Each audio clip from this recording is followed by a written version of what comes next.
Hello, and welcome back to another week of Myths versus Facts.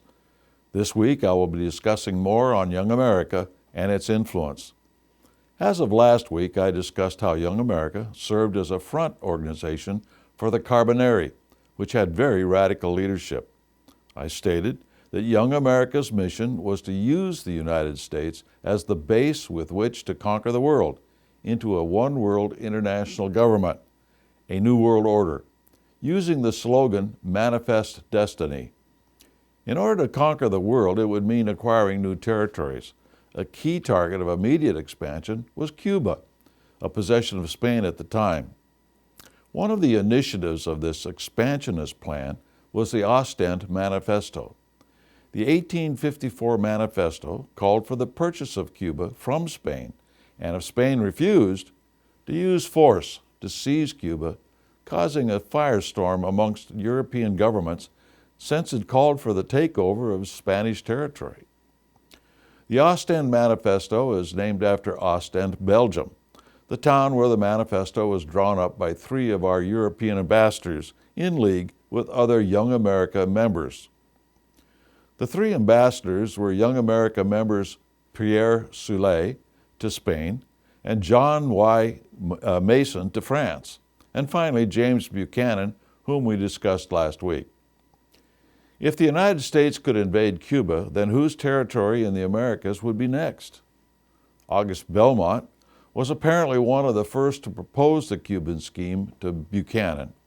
Belmont, as an agent for the European Rothschilds, felt he could get Rothschild's support for the United States acquisition of Cuba. Since Cuba had been a target of American politicians who supported the idea of American expansion over the Western Hemisphere for years, there were several private armies raised on American soil to invade Cuba after the formation of Young America. None of them were successful. Such armies also had the aim of invading Cuba, not only Cuba, but Canada, Mexico, Nicaragua, but only Nicaragua had any limited success. I have never talked to a Canadian who knows anything about American private armies that tried to invade Canada. Their teaching of history is lacking as well. Pierre Soulé, our ambassador to Spain, was involved in a revolution against French King Charles X at the age of 15 and condemned to the guillotine, escaped from prison, fled the country, but was pardoned and returned to France. He was then arrested for his writings and chose exile as his punishment. He became an itinerant, wandering the Americas, until he just happened to become the guest in Andrew Jackson's home, at which time he got involved in American politics, and he became a close friend of George Sanders. Once he received his appointment as ambassador to Spain, the so-called liberals hailed his coming. He apparently got too close to the Spanish revolutionaries and did damage to the United States-French relations by shooting the French ambassador to Madrid in a quarrel over the minister's wife, and had to resign his position in June of 1855 when he returned to New Orleans. There he got involved as an attorney for several of the Young America and Knights of the Golden Circle small invasion armies aimed at Latin American targets. The official story of the Ostend Manifesto is that President Pierce instructed Secretary of State Marcy to direct those 3 ambassadors to confer with each other relative to gaining Cuba for the United States.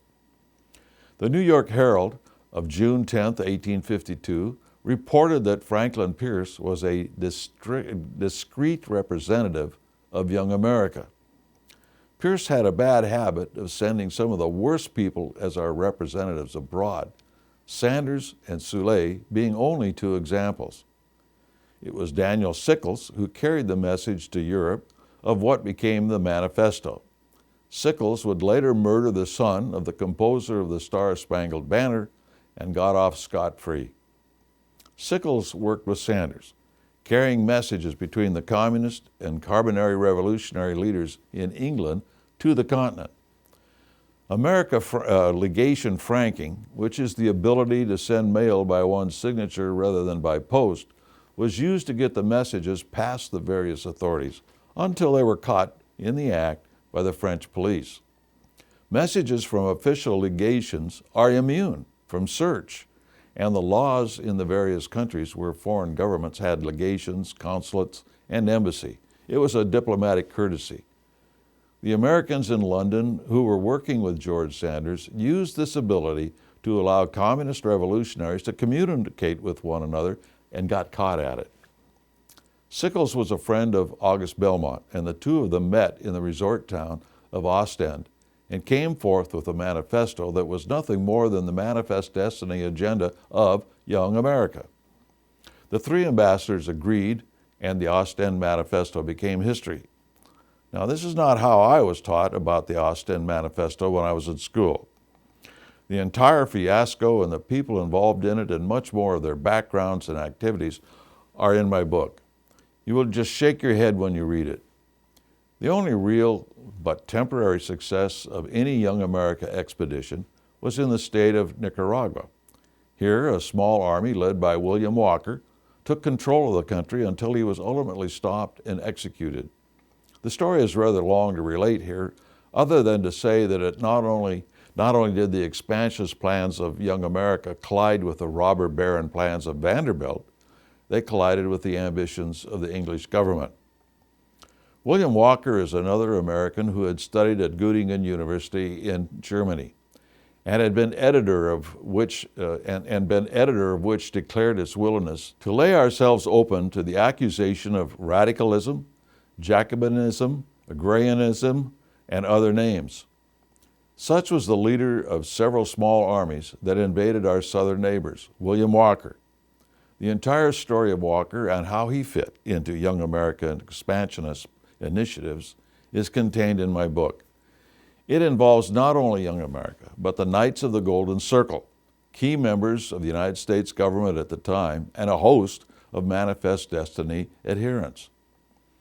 Also, how the state of Nicaragua remains strategically important today and is cooperating with the Communist Chinese to build another canal from the Caribbean to the Pacific. Next week, more on Young America.